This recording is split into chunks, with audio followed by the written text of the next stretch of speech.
Welcome to the Multiracialverse podcast. I'm your host, Antonio Fernandez. And today we're diving into one of the most profound questions of our time. Can we as humans attain world peace? This is episode number 22, and we're dedicating it to exploring the hope and challenge of peace in our world. As we approach election day today, many of us feel the weight of tension, uncertainty, and the deep divides within our societies. Around the globe, communities are facing hardships, and it sometimes feels as though conflict is all we know. But I also believe we are a world that's tired of fighting. There's a longing for unity, for love, and for a future filled with hope and prosperity. For this special episode, I reached out to past guests of the podcast, artists, thinkers, leaders, and everyday people, and asked them a simple but powerful question. What is your recipe for world peace? As you listen, you'll hear ideas as diverse as they are profound. Some have shared visions of mutual understanding, where cultures and beliefs come together in dialogue. Others have spoken of compassion, of healing our individual wounds to create a collective resilience. And some have urged us to start small with acts of kindness and empathy in our own neighborhoods, or even food and music. In past discussions on Multiracialverse podcast, we've often asked, is world peace truly attainable? These answers are layered and complex. Some believe that achieving peace means fundamentally rethinking how we connect and collaborate with each other across races, religions, and national borders. They've highlighted that peace isn't a destination, it's a practice, one that requires daily commitment from each of us. So where do we begin? Many of our guests have suggested that peace starts with the willingness to truly listen, to hear one another when we don't fully understand or agree. Each of us can start by fostering compassion, by stepping into someone else's story, and by recognizing that every act of understanding ripples out in ways we may never see. And many of them believe that peace begins within. And to close today's episode, for the final 7 minutes, my spiritual brother, Wayon Moon Smith of the Shinnecock Nation, will lead us in a prayer for peace.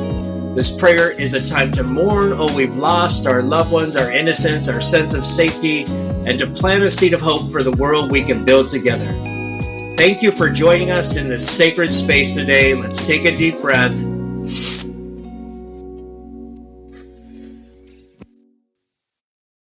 And open our hearts to imagine a place where peace isn't just an idea, but a way of life. Here on the Multiracialverse podcast, we dare to dream of it. What is your vision of world peace? How do we get there? Yeah, I think I revert back to music. You know, I think in music the same way we can be open to each other's different perspective, right, or different culture or language or whatever it might be. Like I think that it's a lot more simple than we think that it is. You know, I think it really just comes with empathy. It comes with openness. It comes from recognizing that everybody has some sort of value to bring, and that there's something beautiful about everybody's culture and where they come from. And I think if we were far more open to sort of celebrating the fact that we're different rather than viewing difference as a negative thing, the world would be in a far better place, you know. And I think I think authenticity is a huge part of that. People sort of being unafraid to be themselves would lead to a lot happier people out there. And then on the flip side of that, I think empathy, where we recognize that people are all going through their own things, their own trials and tribulations, and rather than judging people from a surface level, more so trying to think of them as a human being and what could be the reason why they're acting a certain way or why they're doing a certain thing, right? I think a bit more of that would definitely help us have a little bit more peace in this world. So I think authenticity and empathy are probably some of those key components to that recipe of peace, I think. I love culture and I love history. That's been kind of a constant for me. And so one of the things that I love to do is watch a lot of documentaries specifically about different cultures and about, history and how things have changed throughout time. And I think that is one area where I feel like, a lot of my outlook expands. But I feel like a lot of where I've probably gained the most in regards to like my being open-minded to others and understanding and accepting of others is working in the hospital system. Because you see all kinds of different people. I mean, you see varying socioeconomic status, varying cultures, you know, all sorts of different family dynamics, what have you. And I think whenever people are kind of in that bit of a vulnerable state, you know, you learn a lot more about them than I think you would usually learn in regular everyday life. And as a result, you know, people tend to open up a little bit more with you, like whenever you're their healthcare provider. Specifically for myself as an occupational therapist, you know, we see our patients, if not every day, then at least multiple times a week. And so you kind of become that familiar face for a lot of your patients. And so it really allowed me to observe people as more than just whatever their label may be, whether it's like X culture or X socioeconomic status or whatever it may be, but rather the human that's within, right? And so I think one of the big lessons that I learned is whenever you approach people with kindness, even the meanest patient on your caseload, whenever you approach them with kindness and you hear them out, when you listen to them, when you're understanding of what their experience is, they very much change their tune. And I think that goes not just with people who are pissed off in the hospital, but people across the globe. And I think that's probably been one of the biggest lessons for me, is that you don't know what a person's circumstance has been, what their experience has been like, or even what their experiences in the past have been like that potentially, you know, have ruffled up some emotions or what have you currently. But when you're understanding about it, when you're gentle about your approach and those things and you listen, people very much will be open with you about who they are and very kind about who they are. And so I think oftentimes day to day, a lot of people don't take that approach with others, unfortunately. And this has kind of yielded a little bit of a clash in a lot of our relationships with people, I think, in the day to day. I mean, think about how bad road rage is nowadays. Now, if you put yourself in that human's shoes, like, for example, my husband has Crohn's disease, and it's so funny because anytime we're driving anywhere and somebody's acting a fool behind us in the car, he's always like, you know, maybe they have Crohn's disease. Maybe they have to rush to a bathroom right now. Maybe it's somebody whose wife is about to have a baby, you know, whatever. You know, whenever you're understanding and open-minded and I think willing to put yourself in another person's shoes, you can really find the good in everybody, which I think is something that's really special whenever it opens up a lot of doors, I think, for people. Yeah, that's my colleagues and I, we talk about that too, just about, you never know what someone else is going through. You know, it could be it's hard, but it takes practice like anything else, you know, to, you know, we're so world peace. Is there such a thing? Do you think, and I asked the other person that I was talking to on the previous show, is it something that we could handle? Like, what would your vision be of how we could get to that place? Damn. You had to really throw a multi. I should have warned you. I should have. No, that's a good one. That one really has me feeling so like Doctor Strange, right? So like, damn. Because I'm at this point where you question, like, can world peace really happen? Mm-hmm. Because with all good, there is bad. You know, there's this yin and yang, right? Like, so where's all the bad going if world, you know, like, if everything's peaceful and good, isn't that like when it ends, right? Like when you think of like in religion, you think of this other space, right? You know, working with local indigenous tribes, like they talk about the creator and this other side too. Like that's when it's supposed to be peaceful, right? So I feel like coming to terms with the fact that life is chaotic, that life is ups and downs, is ebbs and flows, because that's living, you know. And I would want to say that, like, I can say, like, can you practice one thing that would be world peace? I'm like, you probably can, but but in the pain too, you get to experience the love. So it's kind of like, I don't know.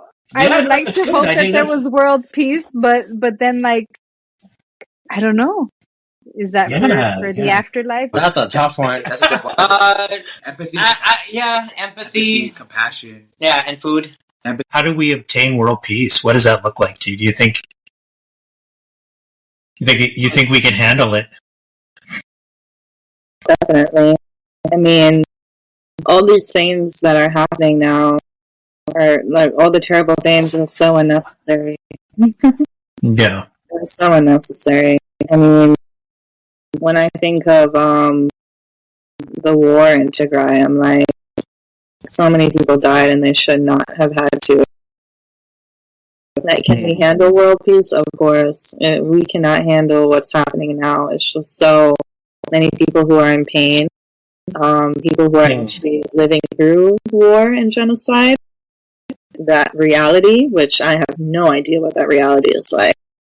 I mean, just think of your world going upside down in the craziest way possible, times 1,000. That must be what it's like experiencing like war in front of you. Yeah. To a person like in the diaspora, experiencing it like secondhand, just like from watching it and having family there, and how painful that was. I mean, it's just like I dedicate my life to the peace of my country and to my people and to the children, who this one day will be like a faraway memory for them and a stain and a trauma that they will now spend their entire lives healing. Yeah. Their future shouldn't be defined by, but might be. Yeah. Yeah, it's just crazy how the most inadequate people on earth are given the job of being leaders or take the job of being leaders of countries. How do we attain world peace?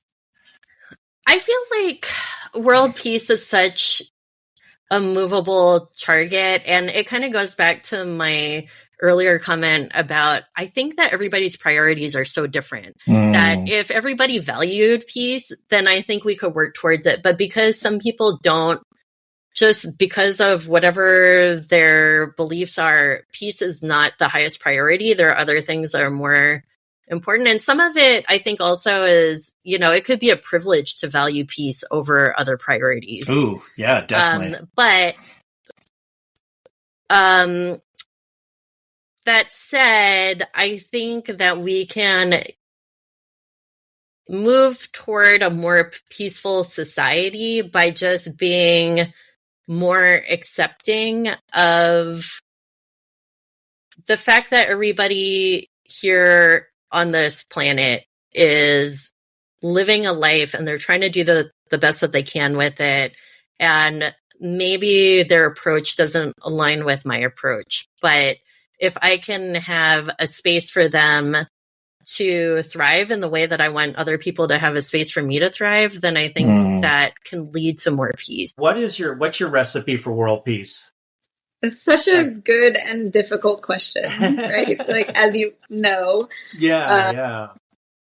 I think something that's come up throughout this whole conversation is understanding and conversations, talking about things. And I think that you hear this a lot from, people are like, well, like maybe I don't like this group of people, but I have this one friend who belongs to that group who I really like, and what is the reason that you like that specific person? So just thinking about that deeper understanding of people on an individual level, I think it's really easy for us to give blanket statements about one group or another group. And part of that is understanding, but part of that is also suppressing understanding and curiosity. And so you think you know something about someone, you prejudge them, you discriminate against them. You're not really open to learning that you actually have a lot of things in common, right? And I think we really forget that. and we live in isolation in a lot of ways, even though we are so connected through the internet, through social media and things like that. We are so connected, but still live very isolated lives. And so conversations are really an important part. And I know it's like a small thing, but I think they go a really long way. But I mean, world peace just feels like such a big, almost unachievable thing. I don't know. I mean, there's a part of me that wants to believe it's achievable, but we just feel so far away from it, especially today. A recipe for world peace. Well, I'm not sure what other people have said, but I think that there's times when we also have to be okay with other people's opinion. Like, you know, especially when it comes to like politics, sometimes we think that one side has to be right. And the truth is that we don't always have to be right. We just have to get along, right? And so, yeah, that's my answer. Like, be open to all kinds of opinions, because I can believe on something, but that doesn't necessarily mean that it's the only way or the right way. And so I tend to actually surround myself with people that have different point of views, because I've always learned something, right?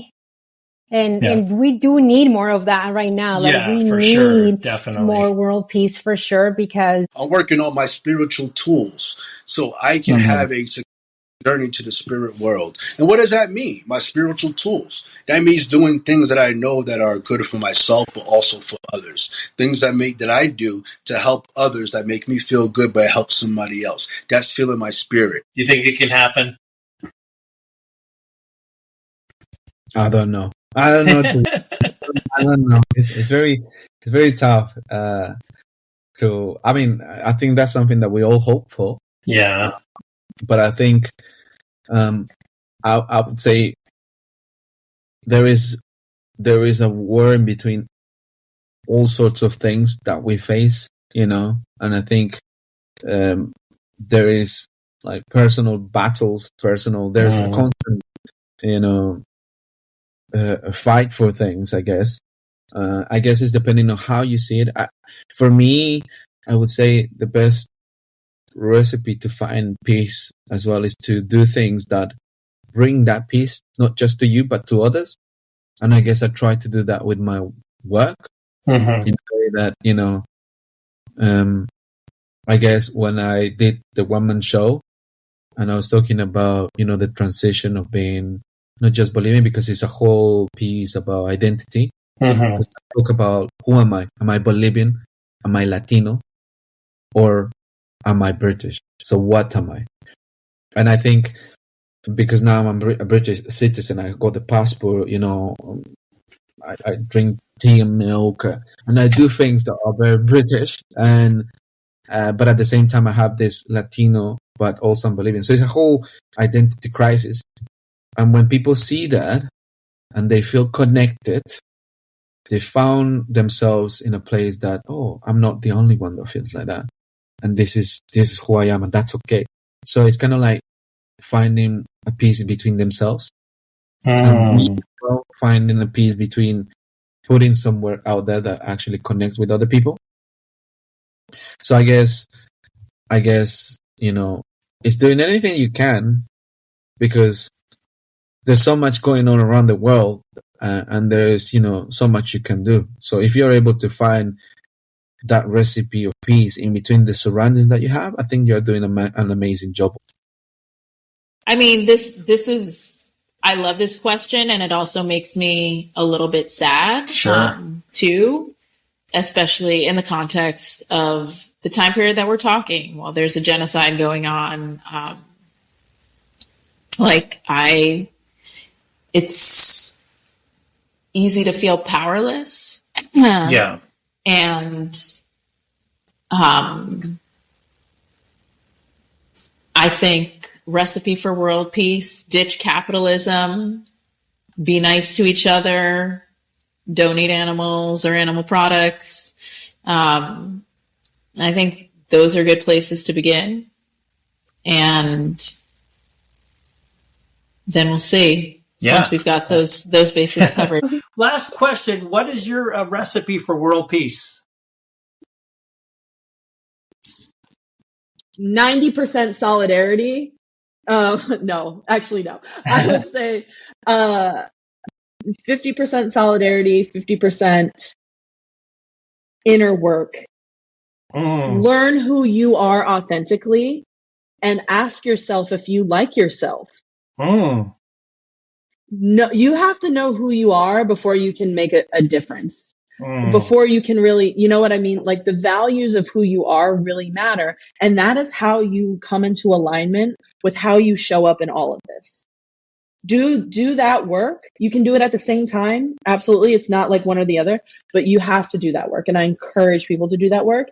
And also just a tip, if you are looking for a therapist or someone to help you with any sort of work you do, you don't have to stick with one person. If you don't like the vibes come off, find somebody else.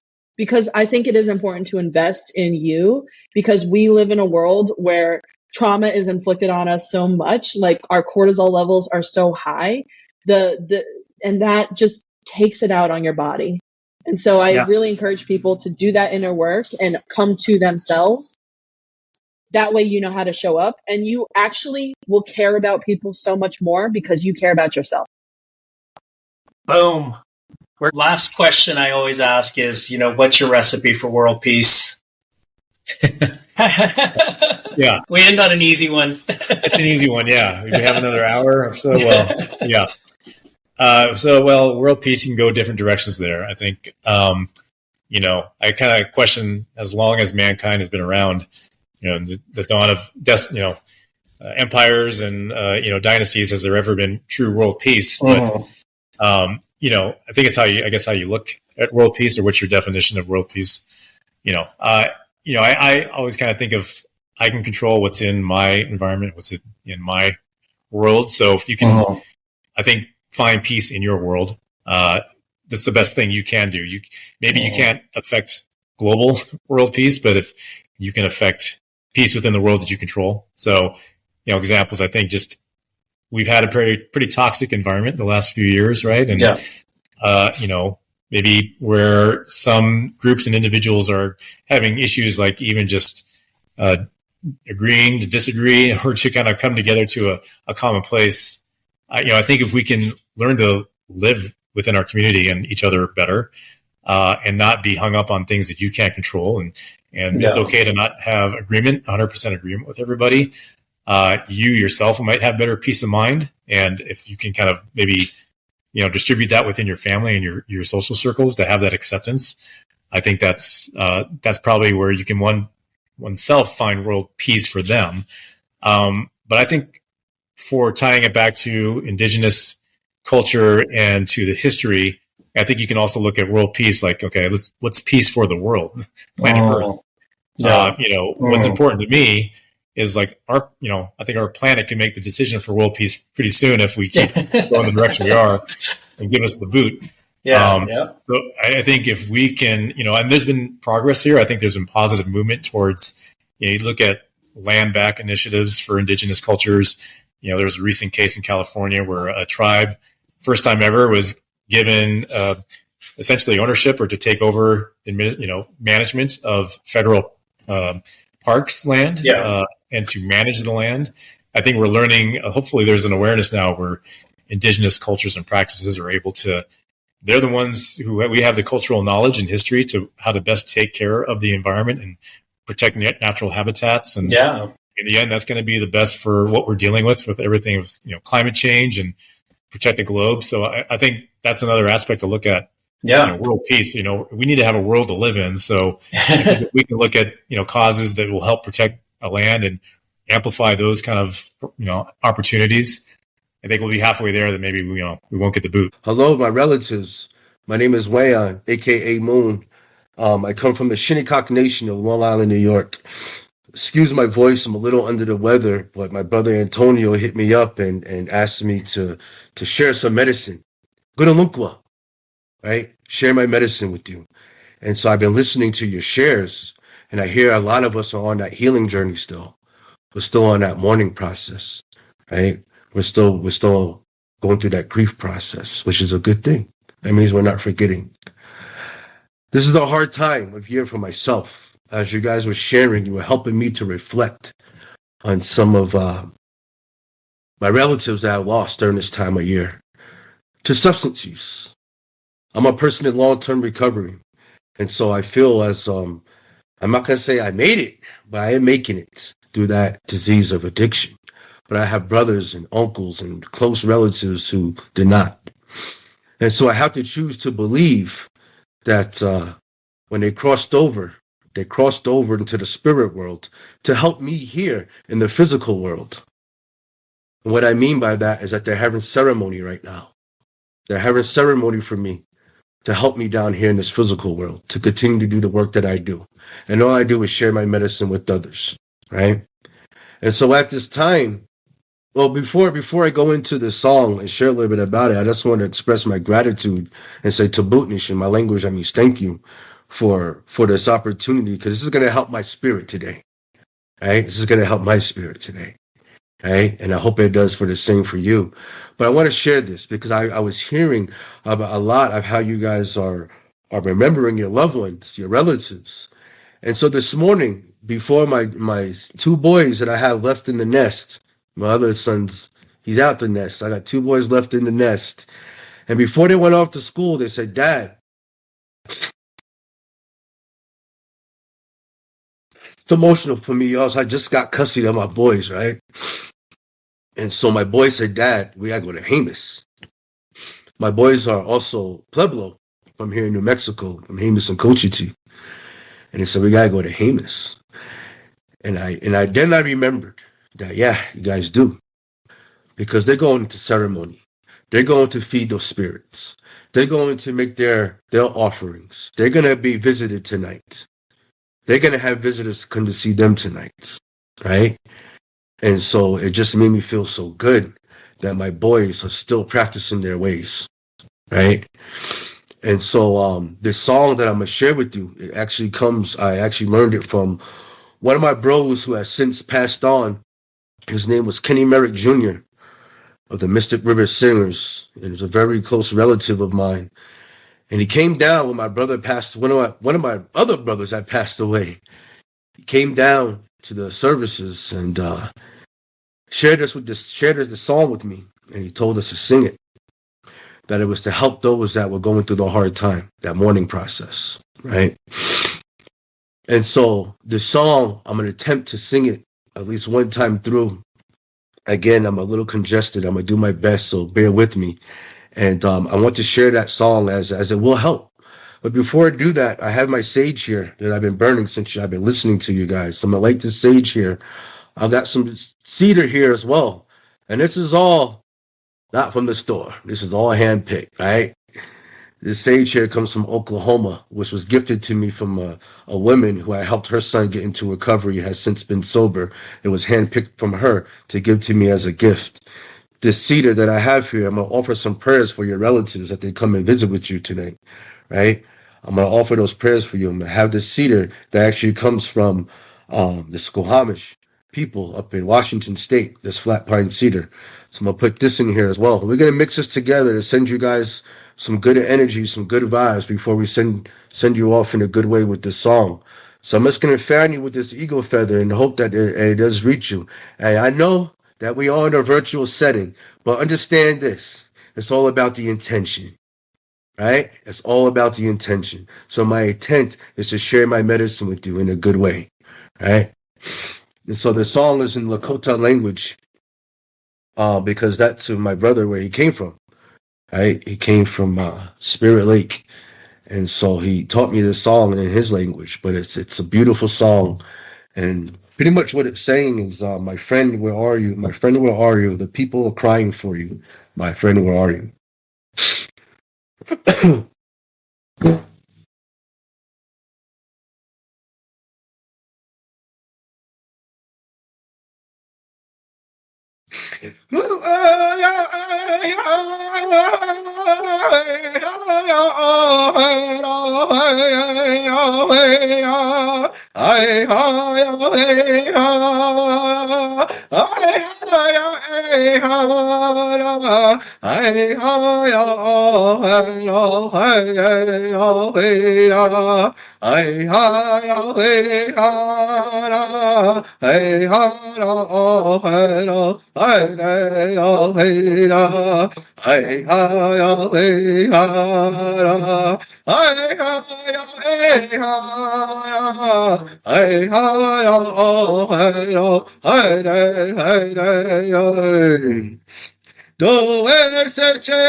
I'll tell you about it. Get your money though. I appreciate you guys. I appreciate you guys still being here, and I hope that song hit something, hit that spirit. I hope it did bring tears because that's part of our healing journey. I heard a lot of you sharing, heard a lot of you crying. I hear some of you are going to be praying. The only thing that's left is laughter. Those 4 medicines does mean that you're on a healing journey. So I say tabutnish to each and every one of you. My brother Antonio, I say tabutnish to you, my man. You just helped my spirit today. Wanish. Thank you for listening to this special episode of the Multiracialverse podcast. I am your host, Antonio Fernandez. And today, when you wake up, say, peace starts with me, and take that peace with you out into the world and see what happens. Namaste.